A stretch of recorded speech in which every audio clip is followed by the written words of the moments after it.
ஆண்டவரும் இரட்சகருமாகிய இயேசு கிறிஸ்துவின் அன்பின் நாமத்தினாலே உங்கள் ஒவ்வொருவரையும் வாழ்த்தி, தேவனுடைய ஜீவனுள்ள வார்த்தையின் மூலமாய் உங்களை சந்திப்பதில் நான் கர்த்தருக்குள் மகிழ்ச்சி அடைகின்றேன்.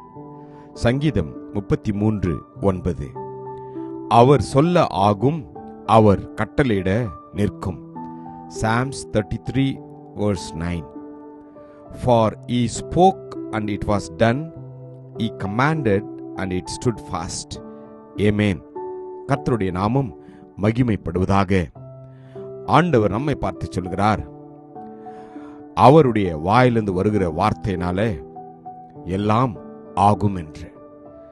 அவர் சொல்ல எல்லாம் நிற்கும்.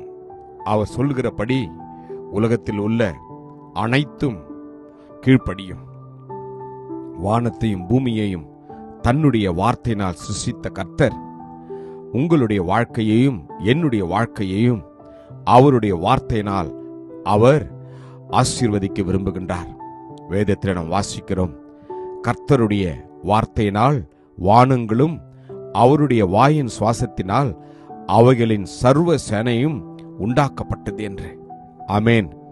இந்த நாளிலே உங்களுடைய வாழ்க்கையில எப்பேற்பட்ட கஷ்டங்களும் புயல்களும் இரைச்சல்களும் தொல்லைகளும் தோல்விகளும் உங்களை எதிரிட்டு வந்தாலும், ஆண்டவராகிய இயேசு கிறிஸ்துனுடைய வார்த்தையை நான் நம்புகின்ற போது எல்லாம் அவர் சொல்ல அடங்கும், எல்லாம் அவர் சொல்ல நிற்கும், எல்லாம் இயேசுவினுடைய கட்டளைக்கு அது நிச்சயமாய் நிற்க வேண்டும்.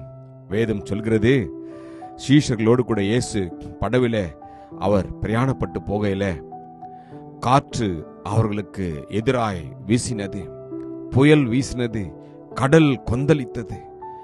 சீஷர்களோ பயந்தார்கள், நாங்கள் மடிந்து போகிறோம் என்று இயேசுவினிடத்தில் அவர்கள் சொல்லி கூப்பிடல் போட்டார்கள்.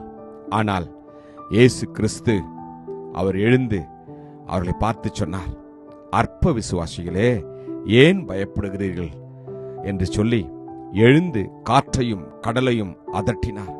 உடனே மிகுந்த அமைதல் உண்டாயிற்று. ஹல்லேலூயா.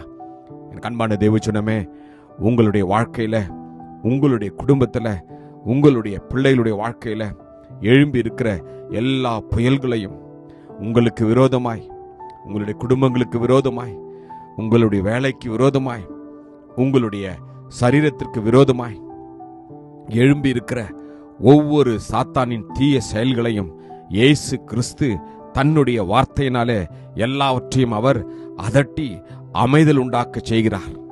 ஆமேன். நாம் செய்ய வேண்டியது ஒன்றே ஒன்றுதான். நாம் தேவனுடைய வார்த்தையை விசுவாசிக்க வேண்டும், நம்ப வேண்டும்.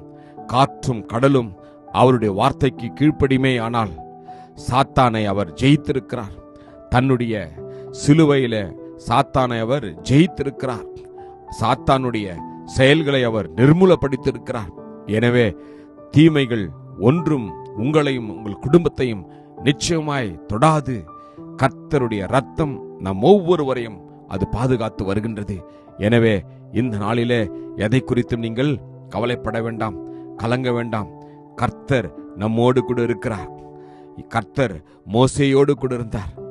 தேவன் யோசுவாவோடு கூட இருந்தார். அவர் ஈசாக்கோடு கூட இருந்தார். அவர் ஆபிரகாமோடு கூட இருந்தார். இன்று உங்களையும் என்னையும் பார்த்து சொல்கிறார், நான் உலகத்தின் முடிவு பரியந்தமும் சகல நாட்களிலும் உங்களோடு கூட இருப்பேன். நீங்கள் எதை குறித்தும் கவலைப்பட வேண்டாம். நான் சொல்ல ஆகும், நான் கட்டளையிட நிற்கும். ஆமேன். கிருபையும் இரக்கமும் நிறைந்த நல்ல தகப்பனே, நல்ல நாளுக்காக உமக்கு நன்றி அப்பா.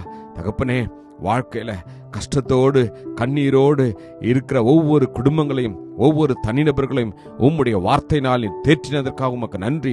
அவர்களுடைய வாழ்க்கையில எதிர்பாராத காரியங்கள் நடந்திருக்கிற ஒவ்வொரு சூழ்நிலைகளையும் நீர் எல்லாவற்றையும் தடுத்து நிறுத்தி ஒவ்வொரு குடும்பங்களுக்கும் ஒவ்வொரு தனிநபர்களுக்கும் சமாதானத்தையும் சந்தோஷத்தையும் நிம்மதியையும் தெய்வீக சமாதானத்தினை கொடுப்பதற்காக உமக்கு நன்றி அப்பா. நம்புகிறோம், விசுவாசிக்கிறோம், அற்புதத்தை பெற்றுக்கொள்கிறோம். Amen. God bless you. Jesus loves you. Amen.